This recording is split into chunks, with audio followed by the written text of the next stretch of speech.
Albert Lee district, they were just burned in for $150,000. I kind of suspected that was due to the close election that they had now. some impact there. Eliminating T&E, which was part of the legislative bill originally. The governor dropped his all-day K proposal. I think for him it was a higher priority to maintain the increase in the formula, to maintain the linking, and to fully fund special ed. Those are kind of his top three priorities in terms of the funding side of things. January 15th deadline was a tough sell for the governor, but the Republicans were demanding a lot of other changes, kind of relating to collective bargaining. They wanted QEO, they wanted a lot of other things that the governor was not too interested in, and this was something that they thought they had to do in order to get out of the session. Depending on where you sit, that's either good or bad. But that was a tough one for the governor to accept. Early graduation achievement programs, so that's one of the three kind of voucher type programs, and I'll get into more discussion, but that one did go in. It probably helped that there was a little bit of a savings to the state overall, but school districts will lose some money for students who graduate early, and that will go to scholarships for students who are early graduates, either college or if they go into the military. QComp, the legislature saved some money by taking into account the fact that ANOCA voted no on QComp, and they had an error in their bill. They were claiming $10 million of savings. The real number was $7 million, so we ended up with $7 million. The governor's proposal to cap QComp, not allow new districts in, was not acceptable for the legislature. He was willing to drop that. There was some money put in for a few districts in terms of sparsity revenue. The legislature was going to drop their change in taconite. It would have taken some aid away from taconite districts. When the formula went up, the formulas did remain linked, and so that meant that not only does compensatory continue to grow, sparsity, transportation sparsity, but also non-public pupil aid, non-public transportation, and travel contract. Those all remain linked to the formula. So there's a little bit of state spending there. Special ed remained at current law, so we avoided that $46 million cut that came out of the Conference Committee report. Integration, at least for the short term, remained intact, but again with a lot of work to do before 2014, and I'll talk more about that. The governor did accept the reading corps, which was a proposal that Senator Olson was very interested in, as well as the literacy incentive aid came directly out of the Senate bill. The governor dropped his high performance awards, his closing the achievement gap. It was kind of viewed, the governor had an interest in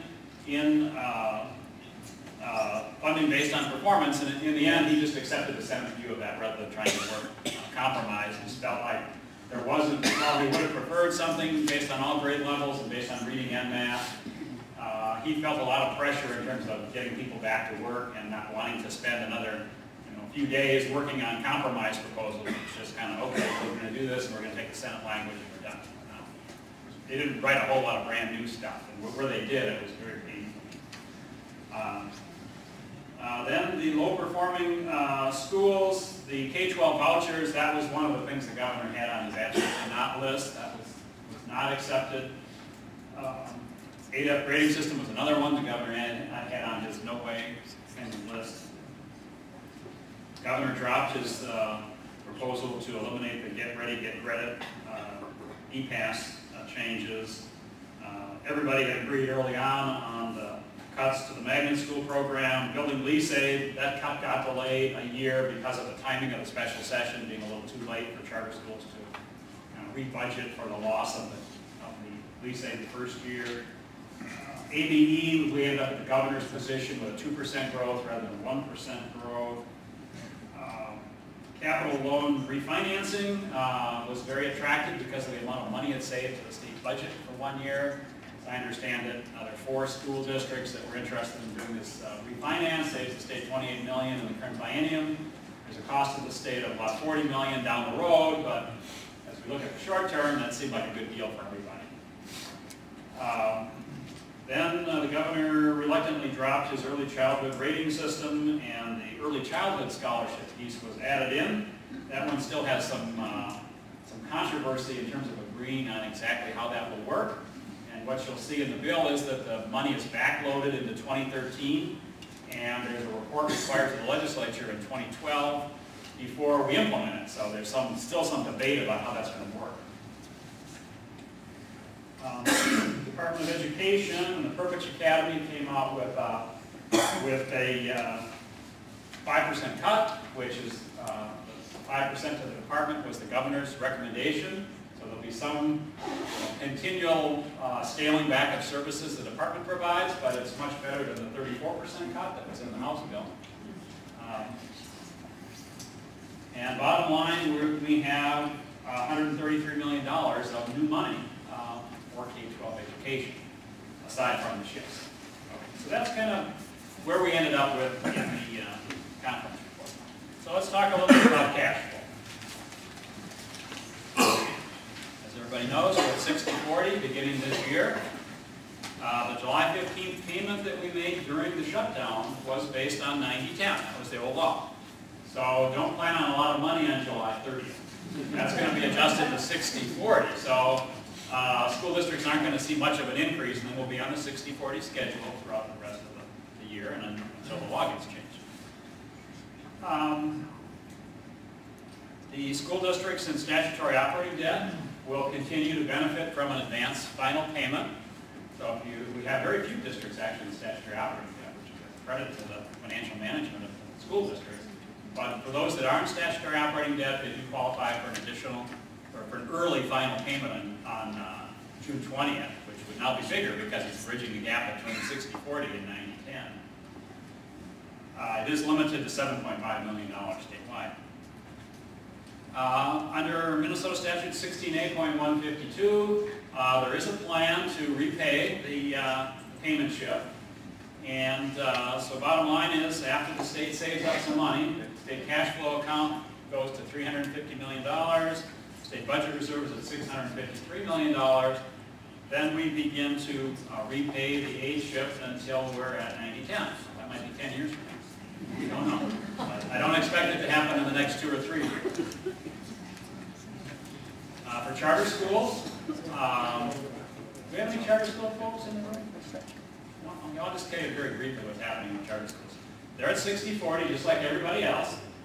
There was an exception to allow Metro Deaf, that they received 90/10 funding on special. That was passed last year, and there was one more charter school added, Lionsgate. Those are 2 schools that have more than 90% of their students in special ed, and basically they're counting on special ed money to balance their budget. And for those 2 schools, they get 90/10 funding in special ed. If we take a little bit of money away from the school districts, you get a little less than 60/40, but it's probably 59.8% or something, and in order to allow those 2 schools to get 90/10.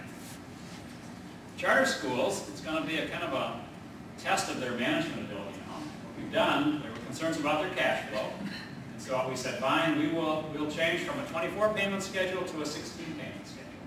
So for the first 8 months of the year, charter schools will get their money as if we were on 90/10. Then we get to the end of February and they've got their 60%, so we pay them nothing from the end of February until June 30th. So they're going to make sure they've got some money saved up or they've been able to borrow. Then on July 15th, they get a final payment equal to 75% of their final, which is 30%. So bottom line is by July 15th, they're at 90/10. So they've got this hole that they're going to have to manage through, but they get a little bit earlier payment. Now, property tax shift. So the property tax shift stays at 48.6%. A change that was made is that we're going to use the gross levy instead of the net levy. And that was done for 2 reasons. First of all, it will enable the department to give you calculations much earlier. In the past, we had to wait for credit data, which we didn't get until October and November. So it's always a hard time getting real tax shift numbers when you're closing your books. So we should have good tax shift information in August now that you can use to close your books. Audrey told me to tell you, don't use the old spreadsheets that are out there. They're not accurate. You need to be waiting for some new stuff to come out very soon. If you're ready to use that, sorry. But that will be coming out soon. I would say in the next few weeks. They have to get the school tax report data in, verify it. Mid to late August, I would guess. Tom, any idea when the aid payment estimates will be out on the new 60/40? We're doing the July 30th payment based on the new 60/40, and I would assume that there will be projections along with the aid payment on the 30th. And we haven't had time to update all of the entitlements. For example, on Gen Ed, we still have the old law number, but that should all be updated by mid-August. So probably you'll get a preliminary peek at that July 30th and much better data on August.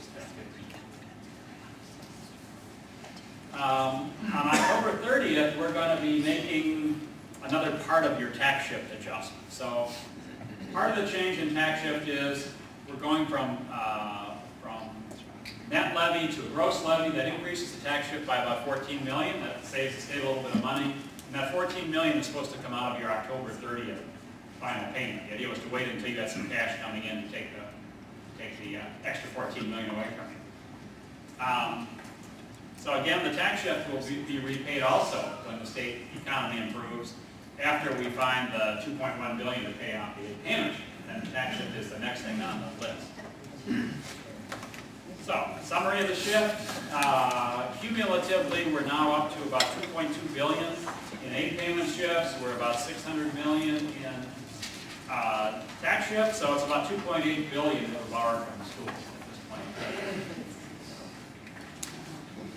One more note on cash flow that I'm sure will be pleasing to everybody is that Minnesota Statute 127A46 was repealed, so we will not be delaying your payments during the year any more than the 60/40 does. So, last year we had that thing where a lot of districts didn't get paid between September and May.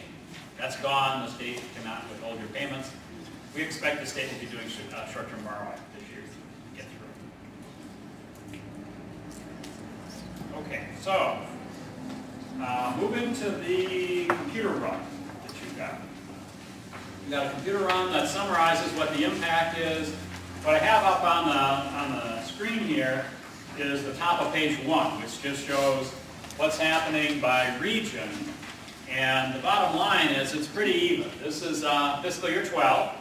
On the average, school districts are getting an increase of $65 per pupil over old law for fiscal year 2012. And you can see that varies from a low of $60 per pupil for outer ring suburbs to a high of $82 per pupil for charter schools. Very narrow band. Everybody's pretty much getting a 1% increase roughly in their funding. And almost all of the change is the basic formula, which is going up $50. As a result of that, because that's based on weighted pupils, you get a little more than $50 per ADM. And the endowment is adjusted.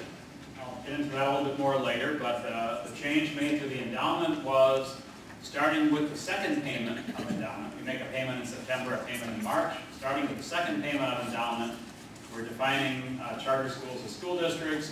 We're changing the basis for calculating endowment from resident ADM to adjusted ADM, which means that if you're a school district like St. Anthony that gains students under open enrollment, you get more. If you're a district like Minneapolis that loses students under open enrollment, you get less. And then charter schools get paid. So bottom line here, you see Minneapolis and St. Paul lose about $3 per pupil. That's because they lose a lot of kids to charter schools. Charter schools are gaining about 12. The overall bottom line for endowments is about $25 per pupil. So charter schools are getting half of that the first year. Then the other changes are basically the effect of raising the formula on other formulas. So you'll see in Minneapolis, St. Paul, it's $18. That's because they get more compensatory than other districts. But it also affects sparsity aid, transportation sparsity, and so forth. Then if we go to the next page, fiscal 13, that's on the right-hand side of your spreadsheet you've got. What you see is pretty much uniform. Everybody's getting the formula increase. It's $100, but it's a little more than that on a per ADM basis. Then you see the one-time compensatory that I'll get into that came out of the House bill. And that one-time compensatory is going to school districts that are among the largest 20 districts in the state who are currently getting less than $1,400 per free and reduced lunch count. And it's enough money to get them up to $1,400.